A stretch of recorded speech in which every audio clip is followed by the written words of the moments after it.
Sur le plateau de Le Diplomate, ce soir, M. Feriol Gazakis, au cadre du ministère des Affaires étrangères, de la coopération et des Congolais de l'étranger, opérateur culturel, que nous abordons ce soir en sa qualité du membre de la Commission Affaires étrangères de l'Assemblée nationale. Nous sommes là à la chambre basse du Parlement. Au cœur de cette émission, chers téléspectateurs, l'apport de la diaspora congolaise dans la relance de l'économie congolaise aujourd'hui en perte de vitesse. Honorable Feriol, bonsoir. Bonsoir Brunel. C'est un grand plaisir pour cette émission de vous recevoir. Ce plaisir est partagé, d'autant plus qu'il y a longtemps qu'on s'était fixé et donné rendez-vous. Et bien voilà, aujourd'hui enfin je vous retrouve sur ce plateau et franchement, je suis très heureux. Bonsoir à vous, chers téléspectateurs, et surtout, bienvenue dans cette émission.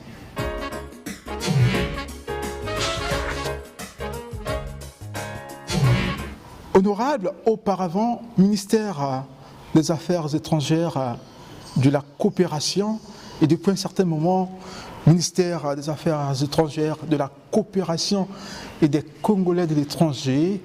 Comment avez-vous vécu cette modification, ce changement? Merci beaucoup pour cette introduction.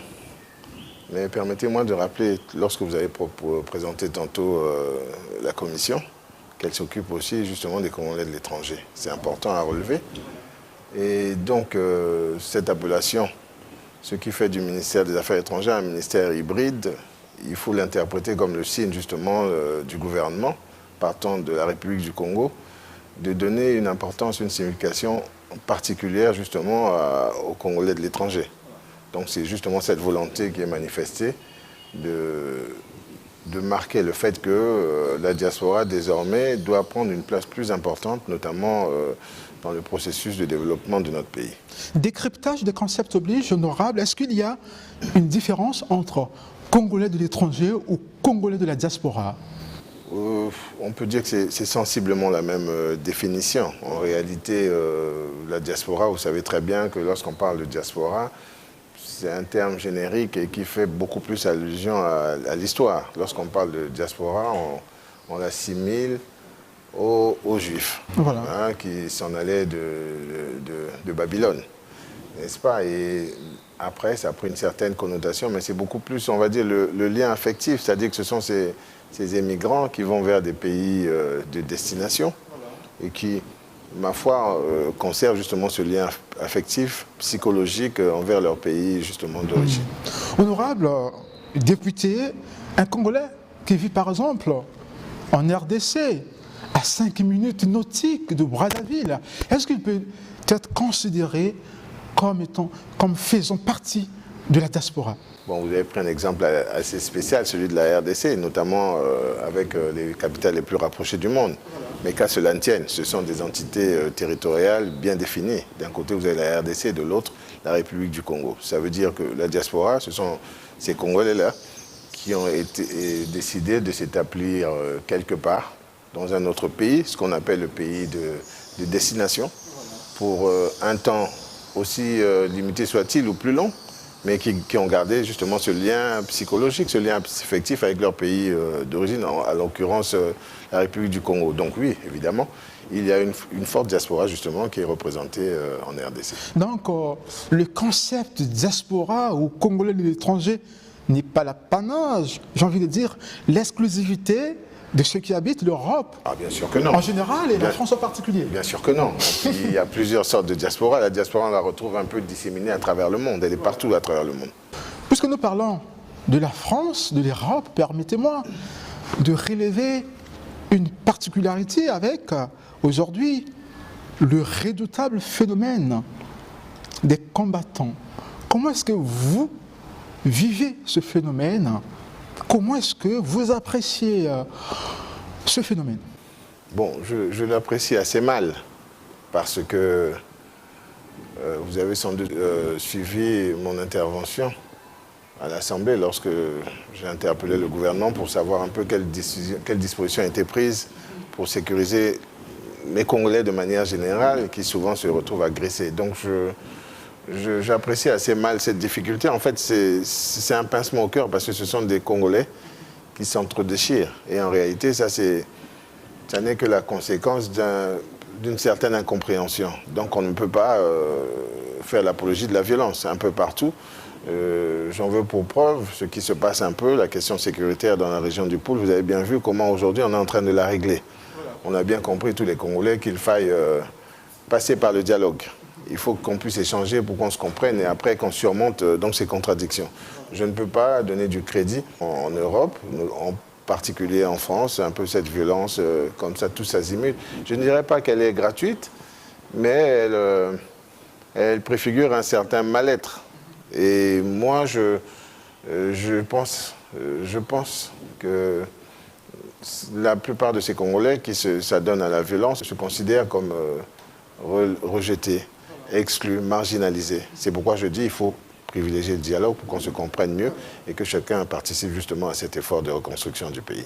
Est-ce qu'à votre niveau, il y a des réflexions que vous mettez en place pour qu'effectivement vous parveniez un jour à endiguer ce phénomène? Bon, en réalité, c'est-à-dire qu'au-delà du phénomène combattant, nous sommes en train de réfléchir de manière profonde sur la diaspora de manière générale. Parce que, bon, c'est vrai que c'est un concept. Il y a au sein de la diaspora certains compatriotes qui se sentent vraiment investis de cette mission de contribuer un tant soit peu au développement, à la reconstruction du pays, mais d'autres s'estiment marginalisés. Donc nous pensons dans notre réflexion qu'il faille vraiment mettre cette question en débat. J'avoue que même au niveau du Parlement, j'ai demandé une réflexion au niveau de mes collaborateurs parce que ceux qui se sentent marginalisés pour certaines causes, je veux dire exclus parce que déjà certains Congolais ne comprennent pas pourquoi ils n'ont pas cette capacité-là de voter, de se présenter aux élections, pourquoi il n'y a pas certaines faveurs, notamment des primes au retour. Vous voyez, donc il y a beaucoup de choses comme ça, mais de manière générale, je crois qu'il y a beaucoup d'ignorance. On ne sait pas ce qui se fait réellement sur le terrain. Nous pensons que, personnellement, il faut réfléchir, il faut voir de quelle manière éventuellement donner la parole à la diaspora en lui permettant d'être représenté au niveau du Parlement. Ça, c'est un combat que moi, j'aimerais poursuivre. Et aussi, pourquoi pas revenir justement à ces fondamentaux. Il fut un temps où on votait. Le Congo avait la possibilité, la latitude de voter à l'étranger. Donc, il s'exprime aussi, il a des droits politiques. Donc, c'est un peu ça. Et puis, évidemment, il y a aussi cet autre aspect qui concerne à mieux les associer au processus de développement. Donc, voir en direction de toutes ces diasporas comment les associer de manière, on va dire, impartiale. Vous voyez, donc notre réflexion, elle se situe à ce niveau. Ce n'est pas les combattants en tant que tels, parce que les combattants, certains sont manipulés, instrumentalisés, ça devient quelque chose de politique. Mais si vraiment on pense qu'il y a une certaine marginalisation, une exclusion qu'on peut comprendre, il faut justement aller vers eux pour trouver juste les solutions idoines. Voilà où nous nous situons.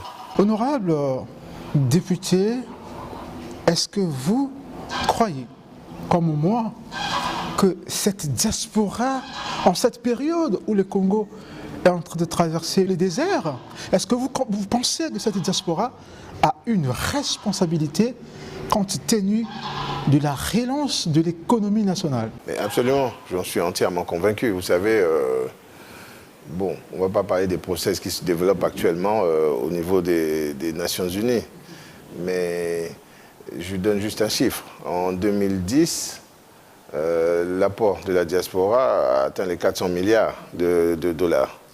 Ça veut dire 400 milliards de dollars, ça veut dire c'est 2 fois le volume de l'aide publique au développement. Vous voyez? Donc c'est quelque chose de considérable. Et 325 milliards environ, étaient envoyés vers l'Afrique, plutôt les pays en développement, vous voyez. Donc c'est un apport considérable. Et aujourd'hui, chaque an, on estime que même l'épargne de la diaspora est évaluée à la même somme, 400 milliards de dollars. Donc vous voyez, ce n'est pas rien. Donc si l'on peut quantifier, si l'on peut permettre à cette énergie, toute cette énergie de se déployer en fonction des pays d'origine, c'est forcément un apport considérable. Honorable, moi je suis généralement souvent intrigué par vos interventions au niveau de l'Assemblée nationale et j'aimerais proposer à nos téléspectateurs cet élément portant justement sur votre intervention en rapport, bien sûr, avec la diaspora congolaise.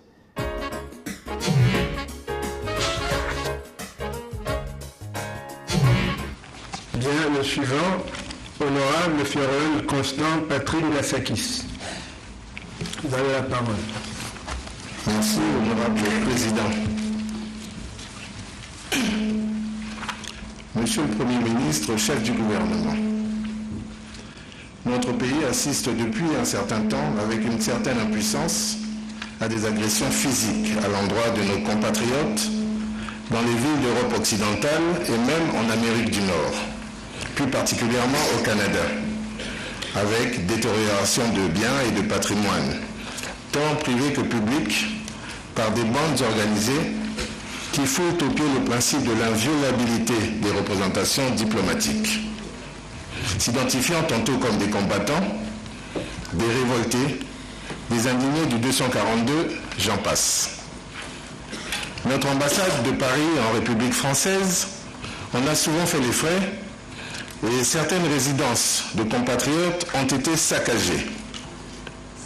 Au regard des dispositifs du droit international et de la promptitude avec laquelle notre pays a réagi à la menace terroriste qualifiée de pointue contre les représentations diplomatiques américaines et françaises sur notre territoire le 30 novembre dernier, en déployant des dispositifs de sécurité renforcés autour des principaux sites d'intérêt français et américains. Question.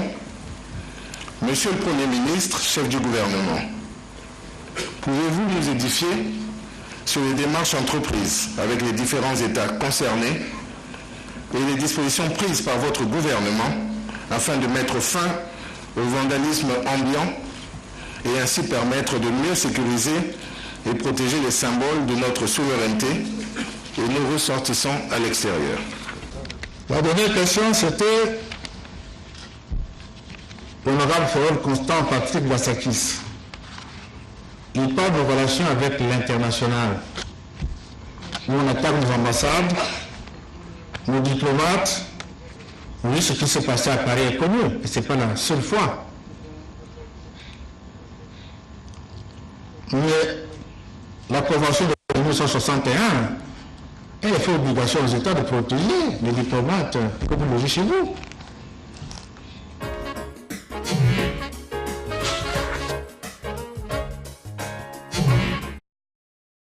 Honorable, voyant cet élément, j'ai comme l'impression que vous faites de cette affaire votre affaire. Qu'est-ce qui peut bien justifier cet attachement inhérent? Mais voyez-vous, lorsque nous avons été élus à l'Assemblée nationale, nous avons été nommés au niveau de la commission des affaires étrangères, de la coopération des Congolais à l'étranger. Il y a eu vraiment des manifestations d'intérêt émanant, on va dire, de toute la planète, de la part de notre diaspora. Et c'est vrai que j'ai été sensible à ces appels, notamment cette sollicitude, afin que nous puissions être en mesure de mieux la cerner, de la circonscrire, cette diaspora. Et justement, cette volonté que nos compatriotes ont de contribuer justement aux efforts qui sont fournis ici. Vous avez parlé tantôt de traversée du désert, mais en réalité, on doit demeurer dans un élan d'optimisme. Parce que, quoi qu'il en soit, nous sommes une terre bénie. Nous avons de la ressource, n'est-ce pas? Et donc, nous allons nous relever, comme le dit si bien le chef de l'État. Donc, j'ai reçu ces appels nombreux. Et je me suis senti, comme qui dirait, investi de cette mission de rapprocher un peu. Mais en réalité, ça ne peut être qu'un bienfait pour le Congo. Et est-ce qu'on va dire qu'il y a eu de la négligence là? Non, je pense que vous m'avez posé tantôt la question de savoir ce que ça me faisait d'apprécier l'appellation du ministère des Affaires étrangères. Donc ça aussi, c'est des missions. Ça veut dire que nous devons être tous interpellés, au même titre que le ministère des Affaires étrangères pour l'exécutif. Ma commission est appelée justement à contribuer à rapprocher les diasporas de leur pays, du pays d'origine. Donc voilà un peu pourquoi c'est vrai que c'est une question qui me touche particulièrement, mais je tiens quand même à rappeler qu'il y a certaines procédures au niveau de l'Assemblée. C'est vrai que la dernière fois, j'avais posé une question sur la diaspora, mais c'est vrai que nous, en réalité, nous parcourons tous les sujets. Hein. Il y a plusieurs questions qui sont posées, mais nous sommes quand même 151 députés. Ce n'est pas évident que chacun prenne la parole, sinon on ne s'en sortirait pas. Et en réalité, je suis concerné par toutes les questions, même si ma commission a pour attribution un certain nombre de questions.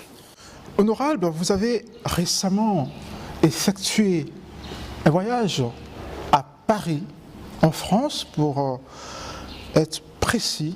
Avant de proposer cet élément, est-ce que ici vous pouvez quand même revenir sur le mobile de votre déplacement sur la place de Paris?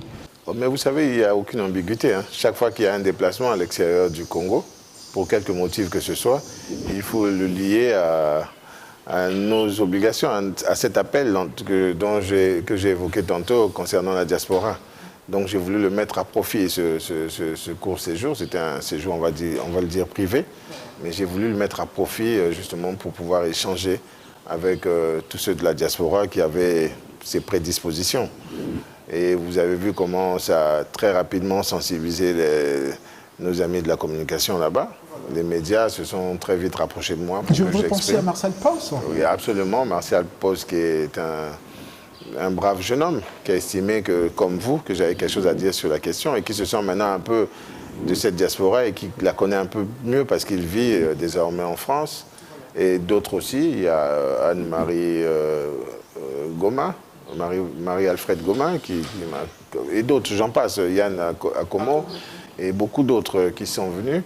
Donc ça m'a permis d'échanger, comme je le fais avec vous, en toute cordialité, mais aussi de susciter encore plus de réactions. Vous savez, aujourd'hui, je ne peux plus compter le nombre de manifestations, d'intérêt et de sympathie à mon endroit, parce qu'on estime que c'était un très beau combat, c'est une très belle bataille, et qu'il faille la suivre. Il y a beaucoup de membres de la diaspora en France qui, en fait, ne savaient pas sur quel canal s'exprimer. Et aujourd'hui, à travers les réseaux sociaux, on m'écrit, on m'adresse beaucoup de courriels justement pour me dire, pour m'encourager et pour s'associer à cette démarche. Puisque nous parlons de cet élément, suivant, nous tous, ces images.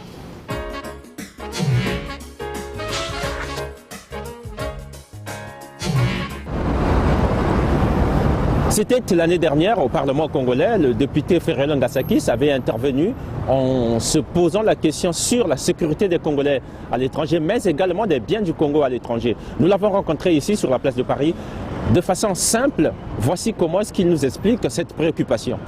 La violence intercongolaise a quand même acquis un certain niveau, un certain paroxysme. On s'en rend compte, vous savez très bien, systématiquement les autorités qui sortent des frontières nationales se retrouvent un peu agressées au niveau de l'Hexagone, beaucoup plus en Occident. Aujourd'hui, il faut privilégier le dialogue. À Paris, puisqu'il a eu la chance de discuter avec les Congolais, il ressort cette préoccupation qu'il se fait dorénavant le porte-parole, celui du vote des Congolais à l'étranger. Voici sa réaction. Je pense aussi naturellement qu'il faille que la diaspora soit mieux représentée au niveau de l'Assemblée du Parlement. Ça veut dire qu'on devrait prévoir quelques sièges. L'on sait, et tout le monde le dit, le député est national, cette façon de prendre à bras le corps les réalités du pays, pour ne pas dire les préoccupations des Congolais, ici ou ailleurs, est une façon de bien voir les choses.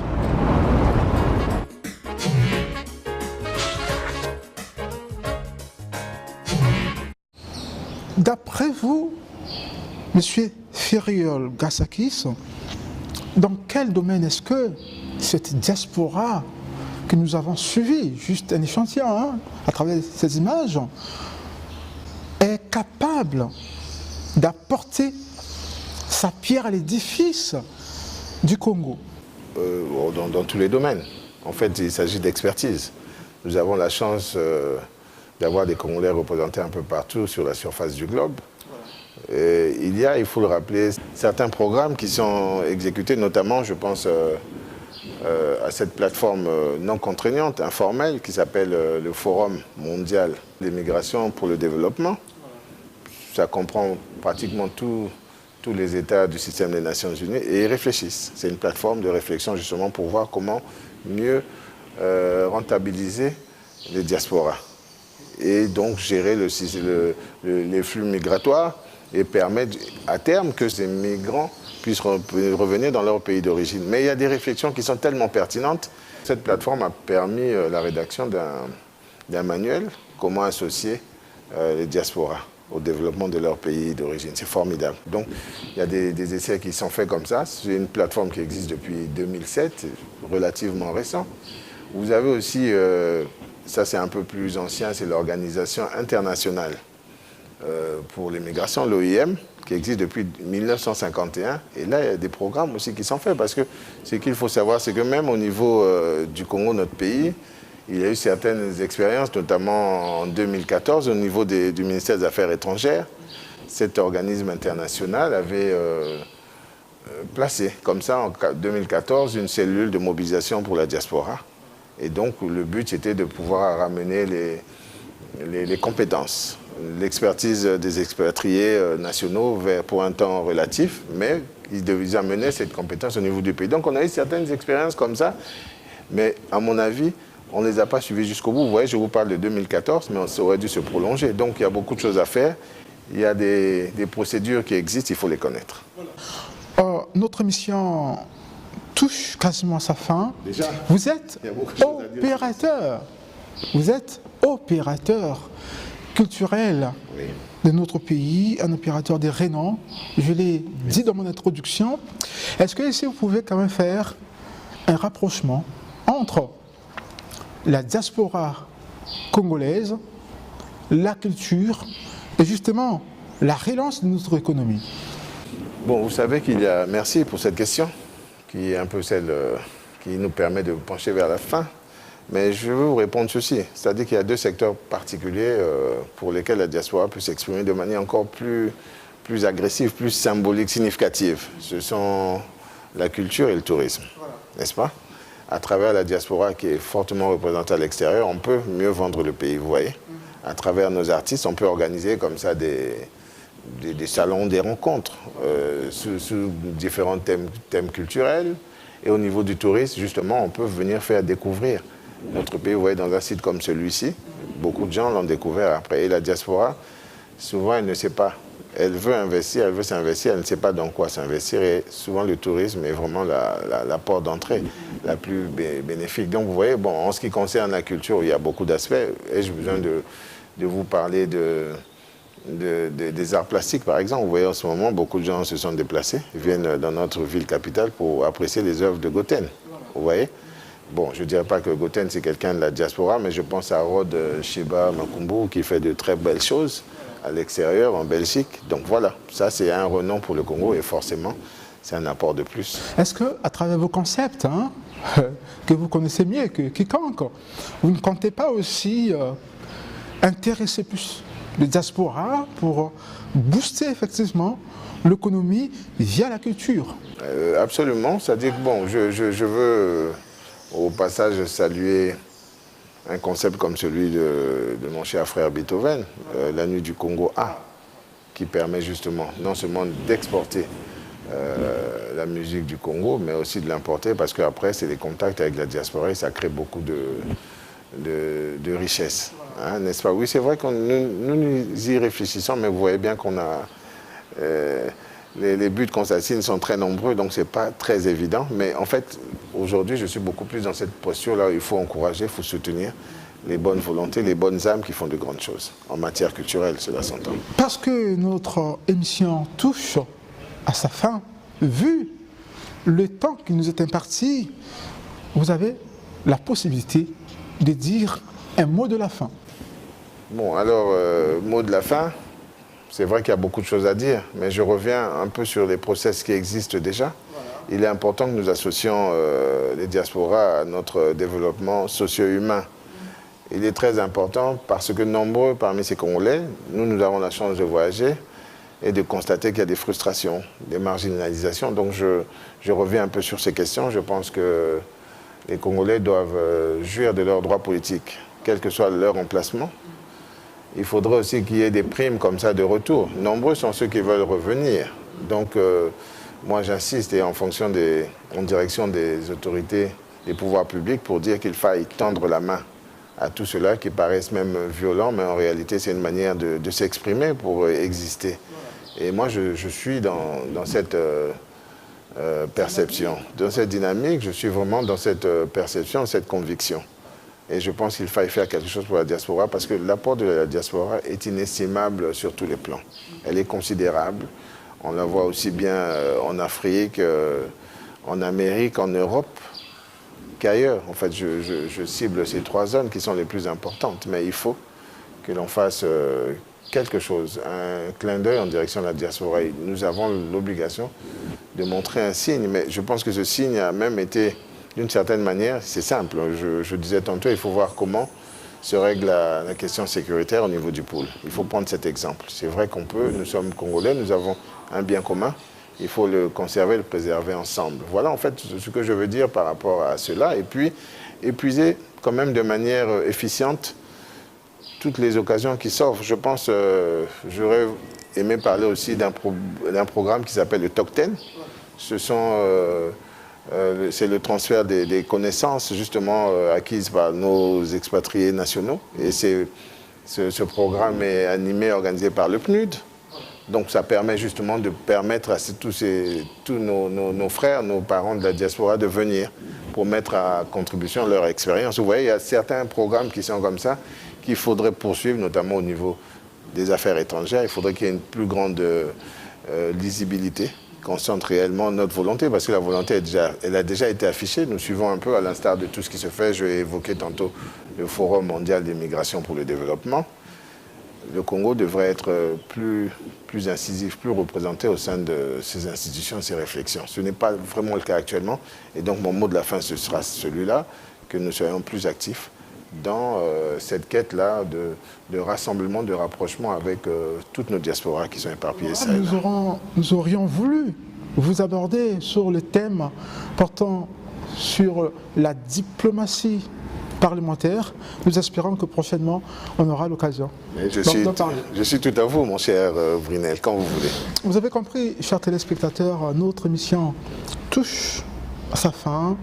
L'occasion pour nous de dire grand merci à la résidence Elunda, occasion pour moi également de dire grand merci à l'équipe technique conduite, comme d'habitude, par l'infatigable Armel et Tokabeka. Merci à vous d'avoir été nombreux à suivre cette émission Le Diplomate, Club des Nations. Le rendez-vous est pris très prochainement avec certainement le même style et le même plaisir.